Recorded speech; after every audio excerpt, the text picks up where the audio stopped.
हम सविता दास महास्वर रचित एकटा दुल्हा परिछन के गीत सुना रहल छी। अहाँ सब सुने जाए जाओ, जेहन लागत तेहन कहब। परिछन के हेतु सखी सब करू हे अब तैयारी, करू हे अब तैयारी। परिछन के हेतु सखी सब साठी लिया हाला डाला, राखू फूलक माला। गाय गोबर के मुठड़ा, अरबा चौरक मुठड़ा, अरबा चौरक मुठड़ा।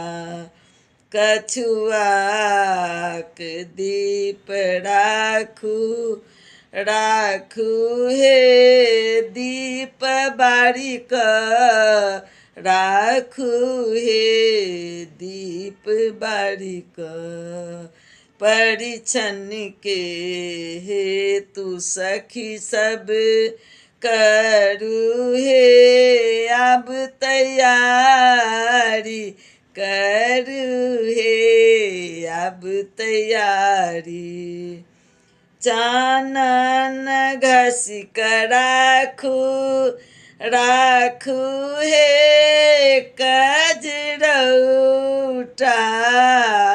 बकठक से हो राखू, जल भरी लिया लोटा, जल भरी लिया लोटा। पान कबीरा राखू, संगे छलिया सुपारी, संगे छलिया सुपारी। परिछन के हेतु सखी सब करू हे अब तैयारी, करू हे अब तैयारी। सजी धजी के देखू दुल्हा, ठाढ़े छथी दुआरी। चलू परिछन कर सखी, चलू हे झट झारी, चलू हे झट झारी। सविता के संग गाऊ, सविता के संग गाऊ। गीत गाइने 10 नारी, गीत गाइनी 10 नारी।